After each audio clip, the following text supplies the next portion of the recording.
Sir good morning sir. ನಮಸ್ಕಾರ sir.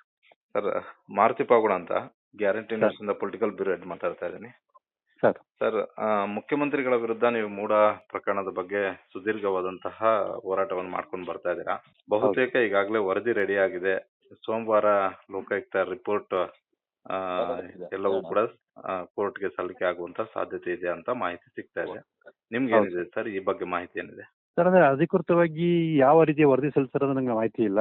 Okay ಈಗ ಮಾಧ್ಯಮ ಮೂಲಕ ತಿಳಿದು ಬಂದಿದ್ದು ಸಿದ್ದರಾಮಯ್ಯ ಅವರಿಗೆ ಮತ್ತು ಅವ್ರ ಪತ್ನಿ ಶ್ರೀಮತಿ ಪಾರ್ವತಿ ಅವರಿಗೆ ಕ್ಲೀನ್ ಚೀಟ್ ನೀಡಿದ್ದಾರೆ ಅಂತೇಳಿ ಮಾಹಿತಿ ಮಾಧ್ಯಮ ಮೂಲಕ ತಿಳಿದು ಬಂದಿದೆ. ಓಕೆ ಸೊ ಅವರು ಆ ರೀತಿ ಏನಾದರೂ ವರದಿ ಸಲ್ಲಿಸಿದ್ರೆ ಮಾನ್ಯ ನ್ಯಾಯಾಲಯ ಅದನ್ನ ಗಂಭೀರವಾಗಿ ಪರಿಗಣಿಸಿ ಸರ್ ನಾವೇನು ಮನವಿ ಮಾಡ್ಕೊಂಡಿದೀವಿ ಆ ಒಂದು ಮನವಿಗೆ ಪುರಸ್ಕಾರ ನೀಡಿ ಈ ಪ್ರಕರಣ ಕೂಡಲೇ ಸಿಬಿಐಗೊಳಿಸುವಂತ ಆದೇಶ ಮಾಡ್ತಾರೆ ಅನ್ನೋ ವಿಶ್ವಾಸ ನಮಗಿದೆ ಸರ್. ಇವರು ತಪ್ಪು ವರದಿ ಅಥವಾ ಸುಳ್ಳು ವರದಿ ಸಲ್ಲಿಸಿದ ತಕ್ಷಣ ನನ್ನ ಹೋರಾಟ ಏನೋ ನಿಲ್ಲಲ್ಲ. ಎಸ್ ಸರ್ ಇದೊಂದು ಕಾನೂನು ಹೋರಾಟದ ಒಂದು ಪ್ರಕ್ರಿಯೆ ಅಷ್ಟೇ. ಎಸ್ ಸರ್ ಅವ್ರೇನು ದಾಖಲಾತಿಗಳನ್ನ ವರದಿಗಳನ್ನ ಸಲ್ಲಿಸ್ತಾರೆ ಅದನ್ನ ಇಟ್ಕೊಂಡು ಮತ್ತೆ ನಾವು ಕಾನೂನು ಮುಂದುವರ್ಕೊಂಡು ಹೋಗಿ ತಪ್ಪಿತ ಶಿಕ್ಷೆ ಕೊಡಿಸುವಂತ ಎಲ್ಲಾ ಸಾಧ್ಯತೆ ಅವಕಾಶಗಳು ನಮ್ಗೆ ಇರೋದ್ರಿಂದ ಎಸ್ ಸರ್ ಅವರು ಈ ತರ ಸುಳ್ಳು ಕ್ಲೀನ್ ಚೀಟ್ ಕೊಟ್ಟಿರೋ ಅನ್ನೋ ಕಾರಣಕ್ಕೆ ನಾನು ಹೋರಾಟದ ಹಿಂದೆ ಸರಿಯುವಂಥದ್ದಾಗ್ಲಿ ಅಥವಾ ವಿಚಲಿತರಾಗಂಥದ್ದಾಗ್ಲಿ ಯಾವುದೇ ರೀತಿ ಆಗೋದಿಲ್ಲ ಸರ್.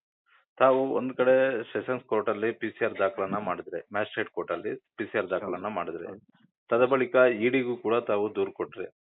ಈಗ ಈ ನಡುವೆ ಸರ್ಕಾರ ಲೋಕಾಯುಕ್ತ ತನಿಖೆಗೆ ಇದನ್ನ ವಹಿಸಿತ್ತು.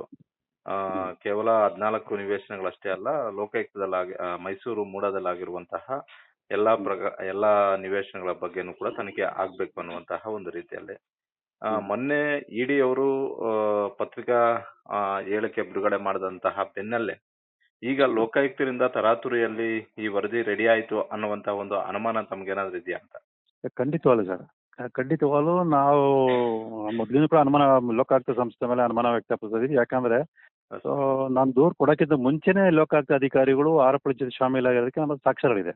ಓಕೆ, ಹಾಗಾಗಿ ಈಗಲೂ ಕೂಡ ಅವ್ರನ್ನ ರಕ್ಷಣೆ ಮಾಡ್ತಾರೆ ಅನ್ನೋ ವಿಶ್ವಾಸ ಅನುಮಾನ ಇದ್ದದ್ರಿಂದನೇ ನಾವು ಈ ಪ್ರಕರಣ ಸಿಬಿಐಗೊಳಿಸ್ಕೊಡ್ಬೇಕು ಅಂತ ಹೇಳಿ ಮೊದಲಿಂದ ಕೂಡ ಹೋರಾಟವನ್ನ ಮಾಡಿರೋಂಥದ್ದು. ಸೊ ಈಗಾಗಲೇ ತಾವು ಹೇಳಿದ ಹಾಗೆ ಉದ್ದೇಶಪೂರ್ವಕವಾಗಿನೇ ಈ ರೀತಿ ಮಾಧ್ಯಮ ಮೂಲಕ ಈ ವಿಚಾರ ಪ್ರಕಟ ಆಗೋಂತ ಕೆಲಸನ ಮಾಡಿದ್ದಾರೆ. ಈಗ ಇಡಿ ಅವರು ಲಿಖಿತವಾಗಿ ನಿಯಮಬದ್ಧವಾಗಿ ಅವರು ಪತ್ರಿಕಾ ಪ್ರಕಟಣೆ ನೀಡಿದ್ದಾರೆ. ಸೊ ಇವರು ಆ ರೀತಿ ಲಿಖಿತವಾಗಿ ಅಧಿಕೃತವಾಗಿ ಬಿಡುಗಡೆ ಮಾಡಬಹುದಾಗಿತ್ತು. ಮುಖ್ಯಮಂತ್ರಿಗಳ ಪತ್ನಿಯವರ ವಿರುದ್ಧ ಬಿ ರಿಪೋರ್ಟ್ ಸಲ್ಲಿಕೆ ಆದ ಬಳಿಕವೂ ಕೂಡ ತಾವು ಹೋರಾಟವನ್ನ ಮುಂದುವರಿಸ್ತೀರಾ? ಬಿ ರಿಪೋರ್ಟ್ ಅನ್ನು ಚಾಲೆಂಜ್ ಮಾಡ್ತೀರಾ?